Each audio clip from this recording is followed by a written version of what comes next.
Hello guys and welcome back to your channel. मैं हूं आपकी होस्ट कोच और दोस्त प्रिया। नाम तो सुना ही होगा। ओह, नाम क्यों सुनोगे आप लोग, जोक्स अपार्ट। आज की जो कहानी है वो बहुत ही ज़्यादा इंस्पिरेशनल है, मोटिवेशनल है। आपको उनसे बहुत सारी चीज़ें सीखने को मिलेगी। देखो, हम लाइफ में कितनी बार फेल हुए होंगे? 10 बार, 100 बार, हो सकता है ना। उसके बाद 200 बार, 300 बार, 900 बार। पर आज जिसकी मैं कहानी बताने जा रही हूँ वो फेल हुए हैं 1009 बार।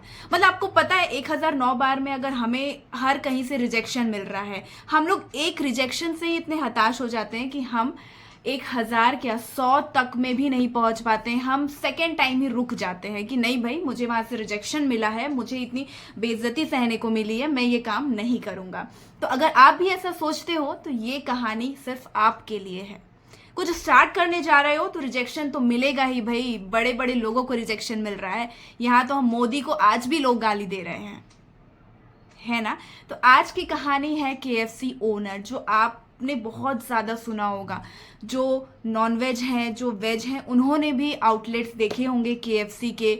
हर जगह है, ठीक है, बहुत सारे कंट्री में। पर क्या आपको पता है ये ब्रांड कैसे इतना बड़ा हुआ? देखो, हम लोग ऐसा बोलते हैं कि जब भी कोई स्ट्रगल होती है तो उसके पीछे बहुत ज़्यादा कष्ट होता है, ठीक है। जब कोई इंसान सक्सेसफुल होता है उसके पीछे भी बहुत ज़्यादा दुख होता है, कष्ट होता है, कुछ कर जाने का जुनून होता है। जो किसके पास था पता है? कर्नल सैंडल्स के पास था। कर्नल सैंडल्स जो थे वो फाउंडर और सीईओ थे केएफसी के। जब वो छोटे थे, 6 साल की उम्र में ही उनके फादर की डेथ हो चुकी थी। डेथ होने के बाद उनकी मम्मी बाहर काम करने जाती थी, जैसे कि हमारे यहाँ पे जाया जाता है बर्तन धोने के लिए, कपड़े धोने के लिए। और जो केएफसी के ओनर थे उन्होंने अपनी जो स्कूल लाइफ थी वो छोड़ दी थी, क्योंकि घर में उनके साथ जो उनके भाई रहते थे या फिर बहन रहती थी, उनका देखभाल करने के लिए वो घर पे रहते थे, वो खाना बनाते थे। और उसके बाद हुआ क्या, ये सारी चीज़ें चल रही थी, ठीक है। फिर उन्होंने सोचा कि फाइनेंशियली उनकी जो मम्मी थी वो फाइनेंशियली इतने स्ट्रांग नहीं हो पा रही थी, तो उन्होंने फिर बाहर जाके काम करना शुरू किया। और 16 एज में आते आते उन्होंने आपको पता है ऐसा कितना जुनून होगा, मैं आपको बता, उन्होंने अपनी झूठी आइडेंटिटी बनाई और वो यूएस आर्मी में भर्ती हो गए। चलो, भर्ती तो हो गए, पर 1 साल के बाद यूएस आर्मी को ये बात पता चल गई कि इसने अपनी आइडेंटिटी गलत दी है, तो उन्होंने उसको वहां से निकाल दिया। फिर वहां से निकालने के बाद वो रेलवे स्टेशन पे जाके ऐसे हेल्परी का काम करते थे, ठीक है। आप सोच सकते हो कि इतना बड़ा इंसान, इतना बड़ा मालिक जो है वो इस तरीके का काम कर रहा है। सोचो स्ट्रगल कितना था उनके लाइफ में। उसके बाद फिर उन्होंने एक अपनी छोटी सी एक फेरी बोट स्टार्ट की, ठीक है। स्टार्टिंग में तो वो बहुत अच्छी चली, पर धीरे धीरे उन्हें समझ में आ गया कि ये भी नहीं चलने वाली है। फिर एट द एज ऑफ, आप यकीन नहीं करोगे, 40, ठीक है। तो आज जो भी 30, 40, 50, 60 के एज में है, वो आप ये मत सोचो कि आपकी लाइफ खत्म हो गई है। देखो, एज जो है ना वो एक जस्ट नंबर होता है। कई लोग सोचते हैं कि यार 40 में तो मेरी अब क्या लाइफ है, 50-60 होगी और मैं कुछ नहीं कर। पर केएफसी के ओनर ने ये करके दिखाया। 40 में उन्होंने एक आउटलेट खोला। आउटलेट आप ये नहीं कह सकते, छोटा सा जैसे आउटलेट होता है वैसे खोला उन्होंने। और उनकी जो चिकन की रेसिपी थी उसको नाम दिया केंटकी फ्राइड चिकन, क्योंकि वो प्लेस था केंटकी और वो बहुत ज़्यादा फेमस हो गया था।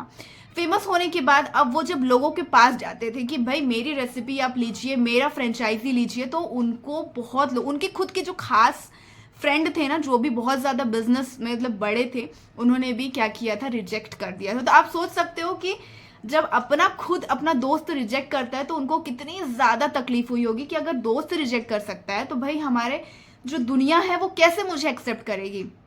पर वो 1009 लोगों के पास गए, ठीक है। उन्होंने सब ने रिजेक्ट कर दिया कि हम नहीं करेंगे, क्या है आपकी चिकन में, कुछ नहीं है, कुछ नहीं है, कुछ रेसिपी नहीं थी। बल्कि उनकी जो सीक्रेट रेसिपी थी वो इतनी बेहतरीन थी, पर लोगों ने उसे सराहा नहीं। फिर थोड़े करके धीरे धीरे धीरे करके उनकी जो फ्राइड चिकन जो रेसिपी थी आज जो हम खाते हैं, वो धीरे धीरे करके इतनी फेमस होते चले गई कि उनके पास खुद लोग आने लगे, क्या लेने के लिए, फ्रेंचाइजेस लेने के लिए, कि आप लीजिए लीजिए। और 2006 में, ठीक है, 2006 में उनका जो आउटलेट था वो धीरे धीरे धीरे धीरे बढ़ रहा था। और आज आप यकीन नहीं करोगे, खैर वो नहीं है अभी क्योंकि वो एक्सपायर हो चुके हैं, ठीक है। तो उनके अभी करेंटली आउटलेट्स हैं कितने, आप यकीन नहीं करोगे, 18,000 आउटलेट्स हैं, वो भी 43 कंट्रीज में। मतलब हेड्स ऑफ यार ये बंदे को कि इसने ये क्या किया। और पर उन्होंने उनकी जो कंपनी थी वो बेच दी है अभी, और उन्होंने कितने में बेची आप यकीन नहीं करोगे, $2 मिलियन में। ठीक है, तो अगर आप में कुछ भी करने का जज्बा है तो आपको अगर कोई दुनिया वाले कुछ भी बोले, आपको रुकना नहीं है। ठीक है, आपको बस आगे बढ़ते जाना है। हम लोग कितने छोटे छोटे रिजेक्शन से डर जाते हैं ना। शादी में लड़का देखने आता है तो लड़की रिजेक्ट हो जाए तो उसके मन में कितना बुरा आ जाता है कि यार मैं अच्छी नहीं दिखती, मैं ये नहीं दिखती। रिजेक्शन आपको हर जगह से मिलेगा, ये कलयुग है। आप अगर कुछ अच्छा करने जाओगे तो भी मिलेगा, अगर आप कुछ अच्छा नहीं करोगे तो भी लोग आपको बोलने वाले हैं। इतना आप ध्यान में रखो, मेरी बात बिल्कुल टैगलाइन ले लो। तुमको अगर लग रहा है कि हाँ मैं सही कर रही हूँ, आगे जाके मुझे अच्छा लगेगा, मेरा कुछ ना कुछ होगा, विश्वास है ये, तो उस काम में लग जाओ, चाहे तुम कितने बार क्यों ना फेलियर हो जाओ। क्योंकि ना एक एक फेलियर से ना हम बहुत कुछ सीखते हैं, अनुभव आता है। सबसे पहले तो आपको अनुभव दुनियादारी का लेना चाहिए। ठीक है, जो लोग दुनियादारी का एग्जाम मतलब अनुभव नहीं ले पाते हैं ना, मैं कहती हूँ कि उनको जिंदगी में आगे नहीं बढ़ सकते उन लोग। तो आप दुनियादारी का पहले निकलो, बाहर निकलो, जो करना है वो करो, पर ट्राई तो करो छोटी छोटी चीजों से। ठीक है, उसने आप कह सकते हो कि KFC के जो ओनर थे उन्होंने सबसे पहले जब उनका फर्स्ट रिजेक्शन आया होगा तो उन्होंने कैसे सोचा होगा, सेकंड आ गया, थर्ड आ गया, फोर्थ आ गया, बाप रे। अगर सच में कह रही हूं मैं होती तो शायद मैं तो डूब के मर जाती, पर नहीं यार। इस KFC के मालिक से सीखना चाहिए कि आपको अगर बिजनेस करना है तो कैसे करना है। आपको हार नहीं माननी है, आपका जो डिटर्मिनेशन है वो आपको कम नहीं करना है। आपको आपके ऊपर भरोसा होना चाहिए कि हाँ मैं ये कर सकती हूँ और ये मैं कर चुकी हूँ, ये मैं करके दिखाऊंगी। तो अगर आपको ये स्टोरी अच्छी लगी हो तो प्लीज चैनल को लाइक एंड सब्सक्राइब जरूर करिए। तब तक के लिए श्री शिवाय, नमस्तुभ्यम।